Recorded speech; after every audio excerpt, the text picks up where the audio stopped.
Brought to you by Hulu. Time to have great original shows and movies. Time to have Hulu.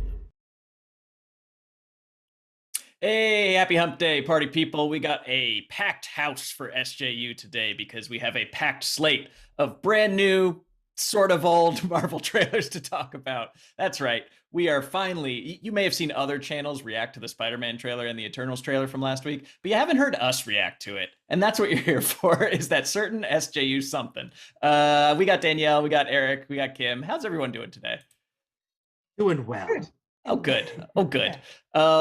Now, look, I want to give the people something different straight off the bat. So I'm just going to, we will go through this like probably linearly, like start to finish, anything you noticed, anything that jumped out, general thoughts and feelings. But Ryan, maybe you want to chime in. You wrote Zendaya is a Skrull. Would you like to elaborate on that? Are you picking up on that anywhere from the trailer? No, not at all. It's just a shot in the dark. I'm really just trying to take the odds on a take. I feel like all the other good takes have been taken, and I need to find my own way into the take world. So I'm going full Zendaya is a Skrull. Okay, fine. Well, we'll keep our eyes peeled for that one. But I do think that like maybe just an overall sense of whether this trailer got you hyped or not, and like the biggest thing that popped out to you. I will go in clockwise order. Danielle, you're up first. Oh, geez. I'm here on a Wednesday and I'm going first. Everything is topsy-turvy. What's happening? I'm ready for the trailer. The teaser was nice. I like Sassy Wong. I liked Doctor Strange in a New York parka. I was hoping he was wearing Tim's. We didn't get to see him eating a chopped cheese, just really getting into that New York feeling. Just overall, the trailer was good. I was already hyped for the movie. So this is one of those ones where I'm like, I don't need trailers anymore. Tell me the date, tell me the movie. I'll be there and I'll show up and it'll be fine. And so I'm excited to see what the trailer brings. But the teaser was good. And we got a little bit of to see what it's like post Peter Parker coming out. That's not right. That's not what coming out is. But post Peter Parker's, I believe he was outed. Spider-Man. Yeah. Yes, he was outed. Yeah. Well, Danielle, you're an easy mark. Eric, what do you got? I very much enjoyed it. First of all, it was I was trying to avoid it for that 24 hours of the leak. Yes. So I was like, please, no one post screen grabs of this bad leak, which apparently was like filming someone else's cell phone of a unfinished FX version. So I'm glad I managed to avoid that.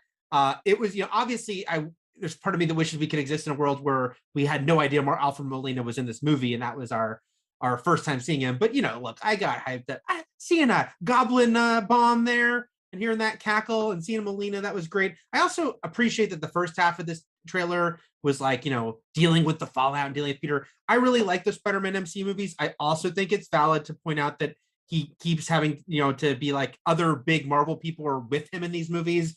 It was, Iron Man, then it was Nick Fury, even if it wasn't really Nick Fury. And now it's Strange. So I think that's valid. But I like that the first half of this trailer was all Peter before it was like, okay, now Doctor Strange is going to come in and do all this stuff and all these characters in the movies. So look, I'm already hyped on it, but I thought this was really cool. And I'm excited for people who don't follow all this stuff to see these trailers and get their first idea that, oh my God, they're bringing back these characters. So yeah, I wonder what you raised an interesting point of the first half of the trailer is Peter focused, but I wonder at what point in the movie we get the multiverse split or the spell gone awry. Is that a 15 minutes in, or is that a halfway through type thing?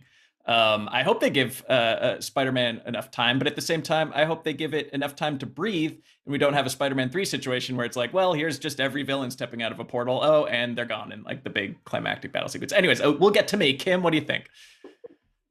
Well, yeah, I'm glad that Eric managed to avoid that leak. I certainly didn't manage to avoid it, but it didn't diminish the impact of the official release. And I couldn't tell what was going on in the linked one, to be honest. So with that in mind, my favorite aspect of this trailer was Doctor Strange's mug, which said, "Oh, for fuck's sake." Well, it had a drawing of a fox. It did not say the word fox. So off the back of what Danielle said, I loved his whole Parker look and his mug and all of that. And also, we talked about this a long while back, and I'd said that I was really hoping to see Thomas Hayden Church's Sandman in this film, and we had a hint that Sandman at least may be featuring in the film. So I'm really excited to potentially see more of him, maybe in the next trailer, if they're going to do some more reveals like they have with they did with Doc Ock in this one. So yes, yeah, we did have a brief moment of sand confirmed. There was sand or dust. Sand confirmed. Sand confirmed. We have confirmed sand, people. There was sand. This is not a Now, drill. was it a man of sand? That was what we're waiting for. But there was sand and electricity, so you know we all. Jamie Foxx essentially leaked his involvement, and but we didn't see any of the other Spider-Men. Do you think that they're like they did with the Infinity War trailers and many trailers? Like, do you think there's some shots here that were edited? Like, did they erase a Tobey Maguire or put, you know, a Tom Holland's face on a Andrew Garfield at any point? I feel like we have to suspect that because these Spider-Man trailers especially, go back to Homecoming when they had that great shot of Spider-Man swinging next to Iron Man flying, made for the trailer, didn't happen in the movie. Then the Far From Home one had him wearing a different costume, wearing the old costume, not the Iron Spider costume in the scene with the benefit with May. So they really like to change what you're seeing in these Spider-Man trailers. So I absolutely think that there is some editing trickery, some outright FX stuff like you're talking about, where it's like maybe popping people's heads off other people. I'm very curious to see what is actually happening in some of these, what look like one-on-one encounters. But I mean, as long as we're going deep dive Easter egg stuff, he was wearing like a black and gold suit at some point, which there's the title, which I think is like isn't that like a magic spider suit? Like it's some sort of Doctor Strange Spider-Man hybrid. Yeah, and that toy, I think that toy leaked out, which is how we know that. Yeah. I think Thank you, toy leaks. Toys give us everything. Toys give us a lot. They gave us Professor Hulk inside Endgame. Like the toy stuff leaked that. So yeah, and Giant Man in Civil War was another big one. Yeah. Well, my broad takeaway is like, yes, I am excited. No, not because of this trailer, just because I want to see another Spider-Man movie. The Doctor Strange of it all, I have mixed feelings about it because he's not this dumb, right? Or is something going on? That wink was a very, I know this is getting into fan theories, this is like a very Agatha Harkness style wink, like, and he just doesn't give an F about what's going on. About the snow that he's stuck in and Wong's out of town. Like, is he going through a divorce? Is he like drinking again? Like, what is going on with this guy that he kind of shatters reality because a teenager asked him to? To be fair, when you're looking at Doctor Strange, the movie, he goes through like a thing, but we never really get to see, we don't get to see like really mature Doctor Strange. And he hasn't really, I don't know. We haven't seen the next movie yet, so we don't know what he's going to go through. And this is, I mean, as someone on Twitter pointed out, I can't take credit for this. This is the man who ruined his hands by texting and driving. Like he had a long way to go, is what I'm saying. Like, it wasn't like he was a doctor and everything was fine, and then he got this thing. Like he got his necklace back. That's nice. Yeah, look at him accessorizing and his little best friend cape. So we don't really know. I think that Doctor Strange could be the stupid, I guess, is my thing. I think that Wong has always been the one that's like, don't be stupid. And Doctor Strange is like, yeah, but I'm Doctor Strange. I can do whatever I want. He's never been super grounded in reality as far as not like his powers, but as far as the person. He's very arrogant. Yeah, still. He was serious about the time stone in Infinity War. And so I think because we saw that like aged, serious about the time stone Doctor Strange, people act like this is comic book Doctor Strange. We're like you point out, in his movie, he was a big old dum-dum and needed Rachel McAdams. Look, just because Swinton to help him. Yeah, just because you have a goatee doesn't make you smart. We learned that in the 90s. The 90s taught us that. Yeah, he was so careless. Mordo at the end was like, fuck this, and left, like because he was so careless. So I agree. Nice. Ryan never messes up on the Fs. That was nice. He has much like Spider-Man, everyone gets one. Strong Doctor. I think that there's room for both. Like, yes, I've seen that it's not even him theory, but I also think we have to again remember it's a trailer. They're showing us the most truncated version of this. So his reasonings for doing it, his feelings that it'll be okay. There might be a lot more to it. Plus, he can be super arrogant. So I think we might get a better understanding of why he's doing that in the film itself. Yeah, I hope that there is a continuous character explanation from, you know, where we left him in Endgame to the Strange we see today, because correct me if I'm wrong, Eric, but like this is based on the comics run where his role would be played by the devil, Mephisto. Here we say it. And I hope that they're not just like, well, Doctor Strange could do that, and like we'll shoehorn it in. Yeah, although, so, you know, like any MCU thing, it's so loosely going to adapt it. Like even Civil War, it's like they take the titles, they take the kernel of the idea, which is Peter wants people to forget that they know his identity, but it's the circumstances are so different that it's a very loose adaptation. Here's a question. What's in the box? What's Spider-Man reaching in? Do we know what that box is? My theory is that he's doing the crate challenge. That was my theory. It's just Spider-Man is like, oh, I got this, and then he starts going up crates. Kim, I didn't hear you. Did you have a box theory? I said apart from Spider-Man's hand. Yeah, exactly. Wow. Maybe it's like Flash Gordon, you know, with another challenge. Like maybe he's trying not to get his hand bitten or stung by some jelly-like creature. Yeah, or like Dune. He has to stick his hand in that box and not move it. This could be a Dune crossover. The multiverse, it's here, baby. Okay, well, there. I feel like we've really taken all the morsels of a day-old trailer that we can out of it. Anything from the chat that we're overlooking, Ryan? Oh, Hellraiser. There's another box. Hellraiser, yeah. Yeah. Another evil box. And it's coming in. There's something Freudian about all these evil boxes in film. This is the one that I thought was the weirdest one that people have fixated on. I think people have over fixated on the Strange stuff, but also do we know about Matt Murdock's arm? Is that his arm hair? That is not his arm. That's not Matt Murdock's arm. No. Well, is that a de-aged Melina, by the way, or is Melina just has a good skincare regimen? Just looks good. No, he's de-aged. I think he talked about it when he spilled everything in that interview. Yeah. Well, yeah, that Matt Murdock arm thing, it doesn't make sense. I'd be happy to be wrong, but like Matt Murdock he's the world's worst prosecutor, right? Like he keeps trying to go the legal route, and then they always get off, and then he has to beat them up. So he wouldn't be in the interrogation room in like bringing this kid in. Like there's no reason unless they just change him into a cop, I guess.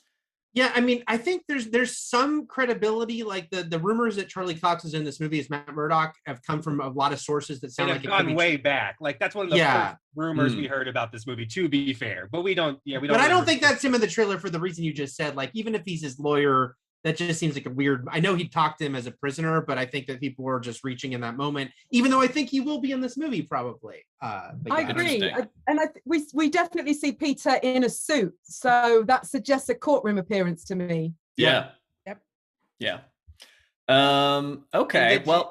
And did you guys see this? This broke like Endgame's view record, and I wanted your thoughts on overall of just like the hype for this trailer and how we kind of got here with the leak and just people asking for it for months, and just kind of like your thoughts on just like how that all went down, because we're talking Endgame records here. Gosh, I mean, I think we're just starved for a big MCU movie, and we'll talk about the Eternals, but like that's been new and vague and different, and like we want the same thing but slightly different, and here it is, baby. This is Marvel straight down the pipe, and like you're combining MCU fans and Raimiverse stands, so it's a really potent brew that they're offering up here. But what, am I missing anything? There's been so much speculation for such a long time about this film, who's in it, who's coming back, you know, of course. And then with the leak, you know, that only created more buzz and anticipation. And it doesn't surprise me at all that it is breaking records. Yeah. People are super hyped for this, although I will say, I think in the real world, away from the internet, like people were more hyped for Endgame simply because everyone went to see Endgame and for Infinity War, they saw the cliffhanger for Endgame. Whereas I think like we're talking about, some people are going to see this trailer and go, what? Alfred Molina? But online people are so excited for it. I will say, guys, I have a little PTSD from when I worked at Marvel, because anytime we were trying to talk about anything else, it was like, where's the Endgame trailer? Where's the Infinity War trailer? I was like, they are in the thick of it, because they're going to be asking for the Doctor Strange and Thor trailers now. Now that they have through this give year, a mouse a cookie. Yeah. Yes, it's like, where's that Multiverse of Madness trailer? Where's Love and Thunder? Why are you keeping it from us? I just the movies are. I guess I don't know. Like I'm not as like I know. Look, we need the trailers because every third person on the internet has a trailer reaction show, and so we need the trailers so that we all have something to react to. And I get that. Content for the content gods. Content for the content gods. Easiest SJUs to put together, and I think people should think about my workload more than anything else. Yes. Danielle, I did want to give you a chance for my favorite segment, Wig Report. Adventures in Portland writes, Adventures in Portland writes, Strange's wig is looking a little rough in this trailer. I thought it was nice. They're bringing in more of the comics, the white streaks and stuff like that. What do you think about his wig? To me, honestly, the MCU is so good with wigs that to me the wig kind of screamed reshoot or shoot for the trailer, because they're usually not that sloppy with wigs. Like Pepper Potts' wig is so good that I didn't notice it for a couple of movies. Wow. They're all really good. I think that I own Gamora's wig actually, but I'm like 90% sure I own that wig. But yeah, no, they're usually pretty good about it. And also, I will say this. I think that the accent work in this isn't as good as it usually is. Isn't as good? Not as good. Tom Holland is usually he's usually doing like the best Marty McFly impersonation I've ever heard. And in this, like his accent slips a couple of times. I don't know if it's just been a couple of years or what it is. So that's for me, like my little conspiracy theory, it's like either shot for the trailer or like last minute, like kind of reshoots. Interesting. Yeah, some COVID reshoots when everyone had kind of not seen another person in a long time. Okay, well, I will wrap up with this unless there's other bigger thoughts that you guys have. What's the one cameo? It could be in the trailer and you could already be completely sold, but what's the one that like would completely blow your mind? It's like take the movie from a 5 to an 11 if just maybe something that you're not expecting or that you just know is in the movie and you can't wait to see. What's the one person you want to see step out of that multiverse timeline? Ooh. Eric, you look like you have thoughts. I want them to say Gwen, and out walks Emma Stone's Gwen, but then Haley Steinfeld playing it in live action from Spider-Verse, and then Bryce Dallas Howard. And Bryce Dallas Howard. Bryce Dallas Howard. I want the Council of Gwens. The Council of Gwens. If that'd be amazing. I don't think we can. He might be passed away. I don't remember. I was trying to look it up quickly. If we don't get Radio Raheem, then definitely Miles Morales would be like, if we could get a Miles Morales cameo, cool. Or if Donald Glover came back and we actually got him doing that would, weirdly enough, that would blow my mind. They have Donald Glover money. They have Childish Gambino money. Yeah. Kim? I mean, apart from Bruce Campbell. That'd be fun. Yeah, which I'm sure is a shoo-in. I just read Ryan's comment in the chat, and he said Topher Grace, so that would be very interesting. Yes, let's redeem Topher Grace's Venom for sure. And the neighbor girl. I know Twitter had been asking for the neighbor girl to finally maybe get to make out with us. Oh, that'd be nice. Yes, the girl from the Magicians. So yes. Oh, why are we trying to take jobs away from Black women? All right, chat. I get it. Well, I would like make out with multiple Spider-Man. There could be a whole thing going on. Topher. Yeah, it's just a big makeout session. 7 upside down kisses all happening simultaneously. I'd like to mention her name is Ursula, and she's a lovely person who deserves happiness. She probably has a huge open mouth kisses for Ursula. Let's get that hashtag trending. I would like to see Tom Hardy's Venom most of all. I think bringing a little method acting Tom into the end of this movie would be fantastic. Failing that, God, he's probably not alive, is he? Bonesaw, Macho Man Randy Savage. Oh yeah. Macho Man has passed away. Okay, dang it. Sorry. All right, fine. We'll stick with Tom Hardy. Has passed away. I would like to see Bonesaw walk through that portal. and drop the hammer on Doc Ock. That would be fantastic. That was the scene I was an extra for 20 years Oh, well, ago. there you go. So now my second choice is Eric Goldman to come out. If they want me back, they can get me. That's the guy. Get Eric in Spider-Man. Less than Glover, I guarantee it. They have Eric Goldman money. That's right. All right, we have other things to talk about. Please like and subscribe if you like and want to subscribe. No other reasons. Also, check out our other videos on this channel. We got a nice by the numbers episode on The Rock versus Vin Diesel, an absolute throwdown between two very veiny men, very buttery, greased up, veiny men to see who dishes out the most damage over their whole careers. We also have, in the next 24 hours, we have reviews for Candyman and Shang-Chi. Eric and Cam, are you two doing that? We did Shang-Chi, and Nice. Candyman will be a solo joint for me. Awesome. Both up later this evening. Yeah. I'm jealous you guys have seen both of those, but I will watch your reviews. And this Friday, which is 2 days from now, 4 p.m. Pacific Standard Time, please compete in the Rick and Morty Fandom 5, where you can win real money and real Wendy's. All right, moving on. We have another trailer from Marvel that came out a week ago, and it's just taken me this long to process. Oh my God, this is so awesome. We can finally talk about it. The Eternals.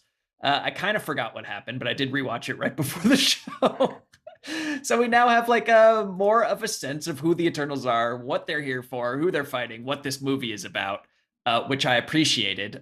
But does this get you more or less excited for this film now that we have some specifics attached to it? I will go in reverse clockwise order, but we're no longer in a grid of 4. So I will start with Eric.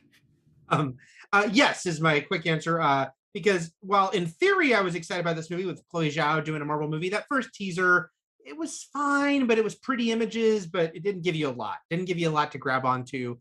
This one, way more. I mean, first of all, they make sure to mention Thanos and things to kind of give people both a sense of it being the MCU, answer a question we're all already joking about, which is where the hell were you guys?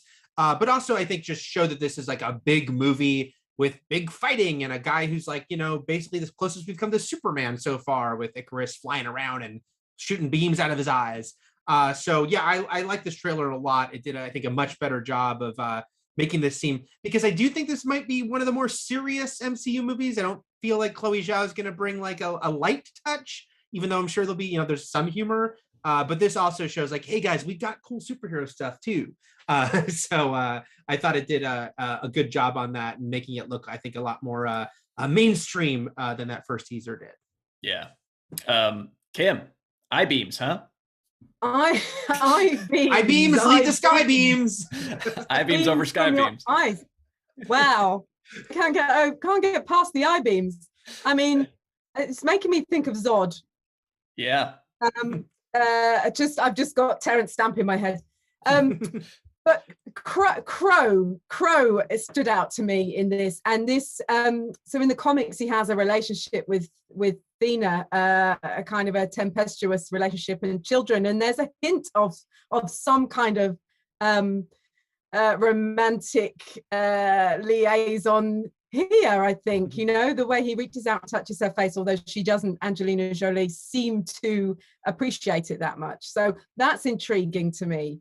The other deviants I'm less interested in. I'm not sure why they seem to be just kind of feral creatures, but yeah. I mean, that is interesting you bring that up, because I think that it's got to be one of them that ends up being the bad guy. It's got to be Angelina Jolie or someone, or Thanos, or someone that we haven't seen yet, because that was my big letdown was, oh, these are the deviants that they've been hyping up so much. They look like, the evil dogs from the Incredible Hulk that he fought. Didn't really seem like, oh, this is the ancient evil that we have to stay out of it for 7,000 years until these dogs show up. Then it's all I-beams. It just didn't seem to match the scope of who they've built up the Eternals to be, which makes me think that they're totally holding back for the main villain. Finger guns, pew, pew, pew. Danielle, what'd you think? Yeah, I'm gonna go see it, and this will be one of those ones where I'm like, I assume that you're keeping things from me because you don't want them to know it, because I have not been blown away by any of these trailers. Like it looks really beautiful. I'm happy that they shot outside. I love Chloe's like yay for you. You got to be in a place. There's wind. They made a big deal about the wind. I'm really excited for them. I want to know who that. I know it's not Galactus, but I do want to know. And Eric, do we know who the big Galactus looking dude is? Celestial thing. It's one of the Sentinels. Yeah, Sentinels, I forget they all have funny names. So and so the Searcher, so and so. Yeah, but it's like, yeah. It looks good. Yeah, the Celestials. Yeah, they look really good. Oh, like that was Celestial. That like it looks that looks really interesting to me. I like the Jack Kirby of it all, but I just like don't care about perfect people coming down to earth who don't do shit. So but I also am like withholding judgment because I know that there's stuff in there that like they haven't shown us. There's going to be a surprise. There's going to be something big. Because if that's the whole movie, then but that's not going to be the whole movie. And at this point, I trust that there's going to be something that I'm missing. But right now, it's a big old bowl of meh. Wow, a big old bowl of meh. Yeah. Yeah, I think that it could just be that the contemplative pacing and tone of a Chloe Zhao movie doesn't make for a good fast cut trailer, and we will be more stunned by the like gorgeous, thoughtful pacing of it all. But yeah, I tend to agree with you there, or the fact that they're holding back these insane cosmic fights, the likes of which we've never seen before. So I don't know what anything. I think we missed in the chat that people are talking about, or Eric, yeah, what do you got? I just want to say that I just think the movie has a big hurdle too, which is that, you know, introducing so many characters, because Guardians was a team of 5. This is like 12 characters, which is why I hope you're right, Spencer, that maybe even a couple of them are kind of like the real villains at the end, just because it's like, if we're going to introduce that many characters as this team, you kind of have to also be establishing simultaneously who they're fighting and have us care. Yeah. So although they certainly make it look like Barry Keoghan's Druig is, you know, he's the aloof one. I think hopefully it is like Angelina or Selma or someone too, because that is a concern of mine. It's like, man, this is a lot of people as all super powerful to introduce at once. No one and can distant and aloof and right, and no one can sit back and watch humanity for, they said 7,000 years and come out liking us. There's no way you're getting 100% on board with humanity after 7,000 years of our history. So yeah, I think at least one of them are going to break bad. That's my put that in the Spider-Man box and lock that prediction until the movie comes out. There's other things that are happening in entertainment and media that we didn't talk about. Here's another one. Cowboy Bebop, still happening. Ryan says Kumail's a Skrull. Yeah, thank you, Ryan. Thank you for all of my shots. Oh man, Ian and Zendaya are like Skrull lovers. It's awesome. Yeah, they're both Skrulls. Yeah, that'd be awesome. Yeah. They just remake Lovebirds with, but they're both Skrulls. The big scroll. Yeah, the big scroll. Boo.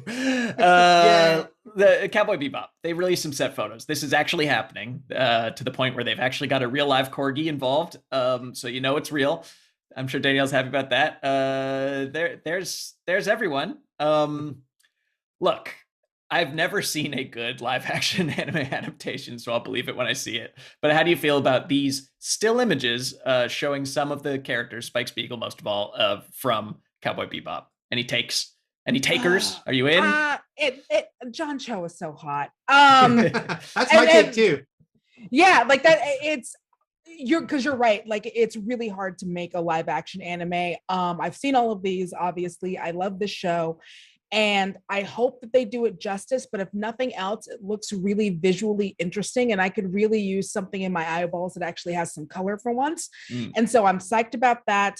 I know a lot of people are bummed because we don't see Ed yet, but there's such a chance that all of this is just from the first episode or from the first 2 episodes, and that we might get to that. But yeah, no, Ein was obviously like that was the peak of it for me. Cute little corgi, can't wait to see him fly. Kim, Eric, any Bebop thoughts? I think it was anime director Mamoru Hosoda who said that Hollywood live action remakes of animations are shit. That's a direct quote.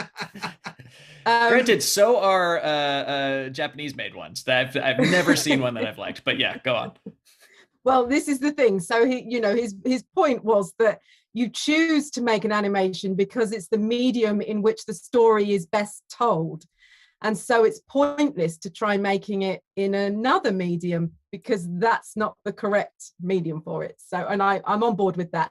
However, I am always interested to see what a live action interpretation looks like. And these photos do entice me in. Like Danielle, I'm loving John Cho's aesthetic. He's giving me serious John Cusack vibes from the 80s with his rolled up suit sleeves.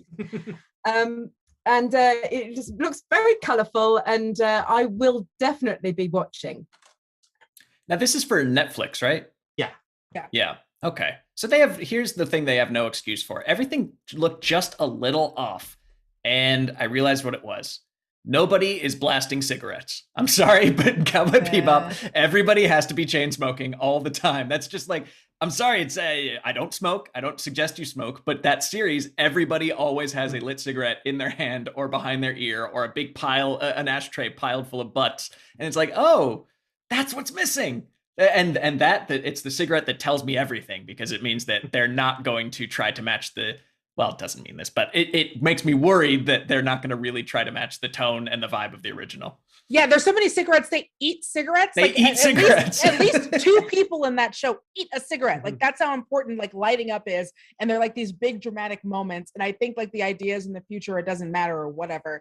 But you're right. Yeah, no, we don't see as many people. Maybe that'll still be shocking. How I know we're still getting the music. We're still getting like a dope soundtrack, is my understanding. That's bare minimum. We better get the same soundtrack. But maybe they'll do what they did with Constantine, both on his show and Legends of Tomorrow, which is they're constantly playing with like, he just put out a cigarette. He just, because he's so identified with that too. So yeah, I feel like they might do that. I have a weird relationship with Cowboy Bebop because I'm not into anime. I'm sorry, but I've watched all of Cowboy Bebop because my friend ordered me to about 15 years ago, and I really liked it. And I can't tell you anything that happened in it, except that I really liked it. So these. Well, if you really liked it, there's other good stuff out there. We'll send you in that wrap. Right. Yeah. But yeah, and come on, like, obviously keep the cigarettes out of children's programming, but this is, if they do it justice, this is like an R-rated, adults-only kind of show. Let them blast a few cigs. The young Pope can smoke. Why can't Spike Spiegel? Anyways, sort of pedantic, but whatever. That's what we're all about here. Let's respond to your thoughts and questions. Let's see what we got here. Xeno Hour asks, if we ever get Mephisto actually in the MCU, who should play him? Who's the MCU's devil?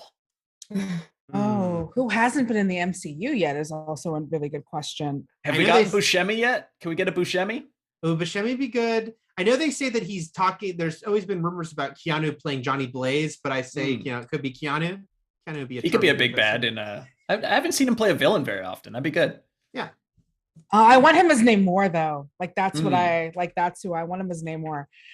No, I don't. I'm trying to think of like who would be sexy, like doing something like that. A weird choice would be Denzel. Oh, I like that.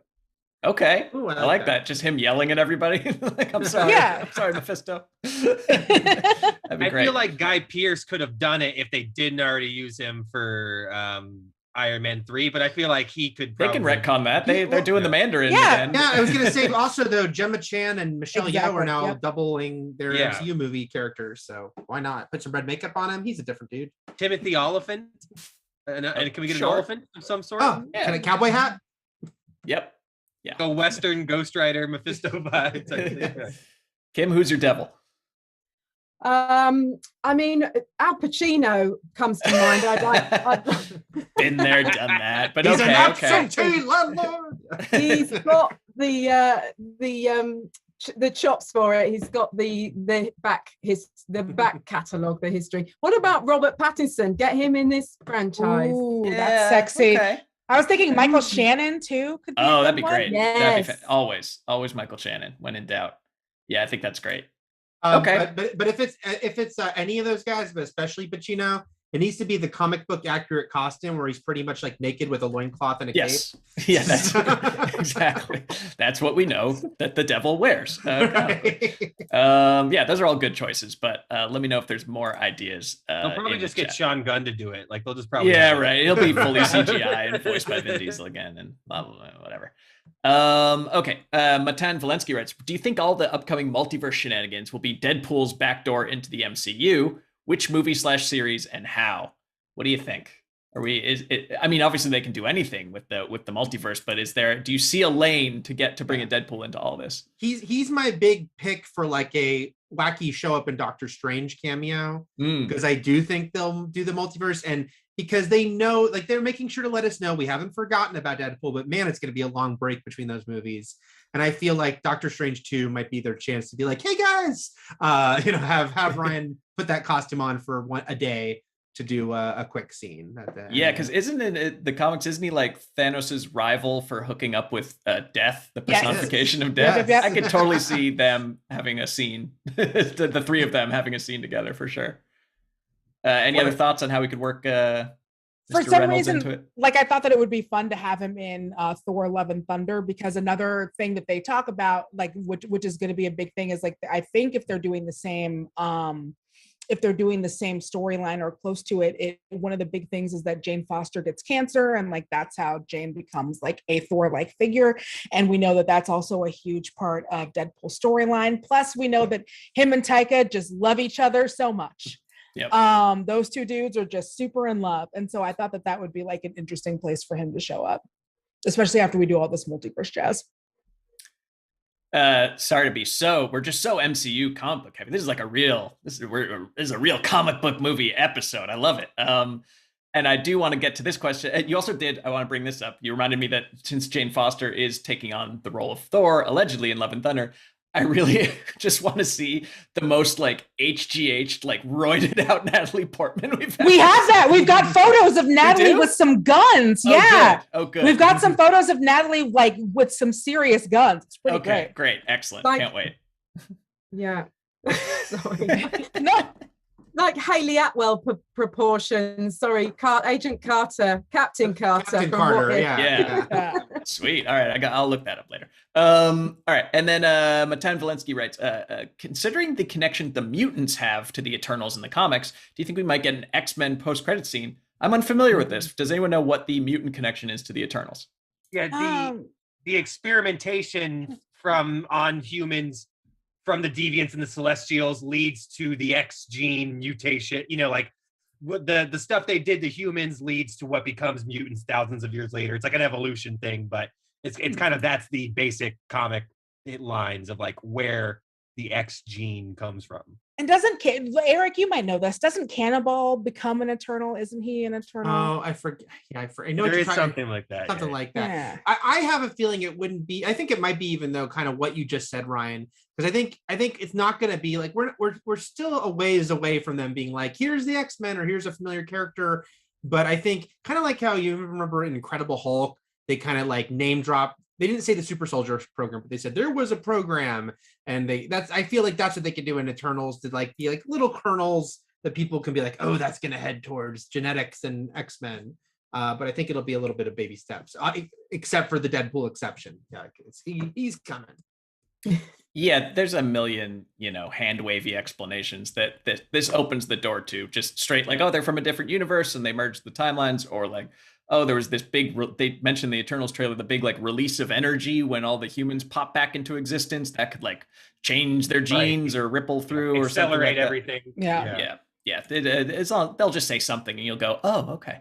And then we'll make videos about it. So you have that to look forward to. Stay tuned. It's gonna be Ralph Boner falling into a vat of some DNA stuff. Yeah, they're like over determined now at this point with like that they have so many options, because it could be Loki or what's her name? Sylvie, yes. It could be Sylvie. It could be Agatha and WandaVision. It could be Doctor Strange and Spider-Man. Like they can pick and choose for why they had to recast Terrence Howard or whatever they need to do. Yeah, and as Langley points out in the chat, like that's a relatively new retcon explanation for mutants. Like it's explanation 10 over the comics history of like how the X gene and mutants came to be and all that kind of stuff. Yeah. So that's just what people speculate could be a really easy in for them if they wanted to. Well, there you have it. That's all the news that's fit to print, or at least talk about today. Dailybugle.net. God, I hope that's not an actual website. That's what it is in the I'm MCU. sure it is. I'll bet they bought it. If they're smart, they Someone's got parked it. Come back later today for Kim and Eric's reviews, and Friday for the Rick and Morty Fandom 5. Thanks for hanging out today. See y'all later. Bye-bye. This episode was brought to you by Hulu.